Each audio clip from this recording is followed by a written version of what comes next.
क'क्राझार जिल्ला सिंनि बनरगावआव इउपिपिएल हानजानि गोगोम जयनिं हाबाफारि जालाङो। दिनै बनरगाव ब्लक कमिटि इउपिपिएल हानजानि बानजायनायाव जानाय जयनिं हाबाफारियाव गुबुन गुबुन हानजानि सा 1174 सोद्रोमाफोरा इउपिपिएल हानजायाव हाबो।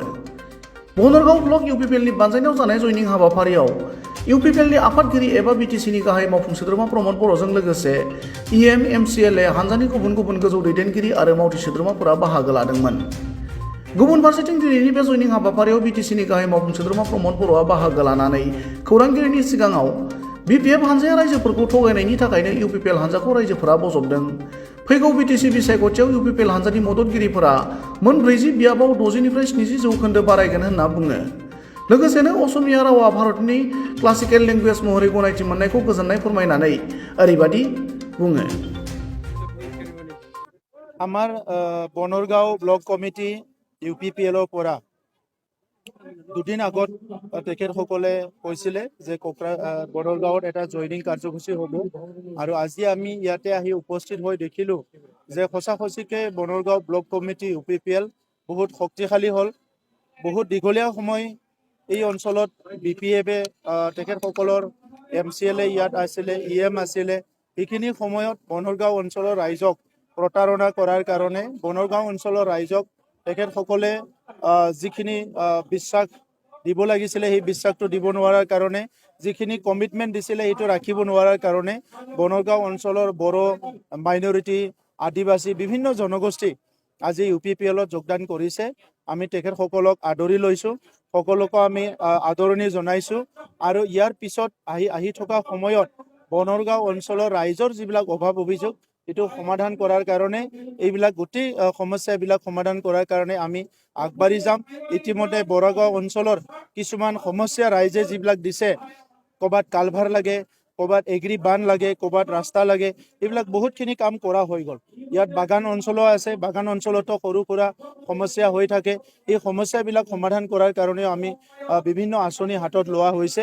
গতিকে অনাগত দিনত কোকৰাঝাৰ জিলা হিচাপে আজি ইউপিপিএলে কোকৰাঝাৰ জিলাত বহুতখিনি কাম কৰিছে আৰু সেইকাৰণে অধিক শক্তিশালী হৈ গৈ আছে আৰু অনাগত দিনত আৰু অধিক শক্তিশালী হ'ব।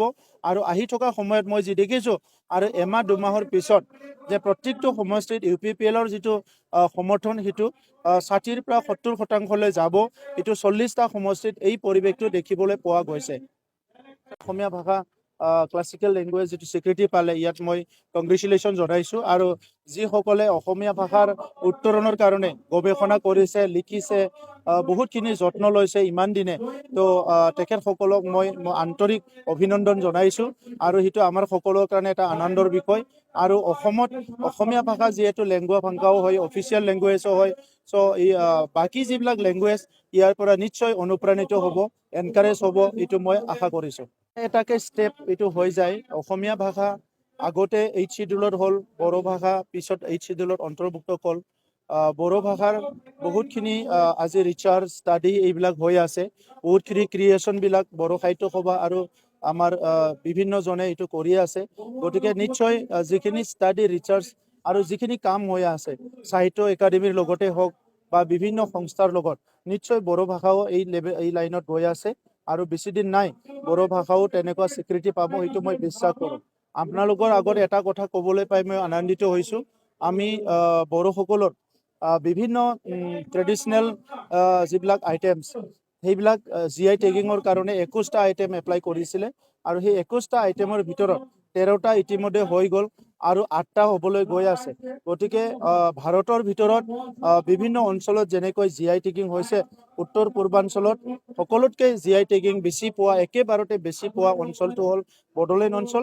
আৰু বড়োসকলৰ খুব আনন্দৰ এটা সময় আহিছে, কাৰণ হৈছে এটা সময়ত নিজৰ পৰিচয় অস্তিত্ব জীয়াই ৰখাৰ কাৰণে সংগ্ৰাম কৰি আমাৰ 5000কৈ লোক মানে শ্বহীদ হৈ গ'ল। আজি এই বড়ো ভাষাৰ বড়োসকলৰ দখনা, আৰণাই, চেৰজা, চিফুং, অনলা, নাৰ্জীৰ পৰা আদি কৰি আমাৰ ফুড আইটেমৰ পৰা আদি কৰি ট্ৰেডিশ্যনেল আইটেমবিলাক GI টেগিং হৈ যোৱাৰ পিছত ভাৰতীয় এটা সংস্কৃতি বা ভাৰতীয় এটা কালচাৰ হিচাপে বা ভাৰতীয় এটা ট্ৰেডিশ্যনেল এটা আইটেম হিচাপে বড়োসকলৰ যিটো আছে সেইটো সদায় প্ৰিজাৰ্ভ হৈ যাব। এইটো আমাৰ কাৰণে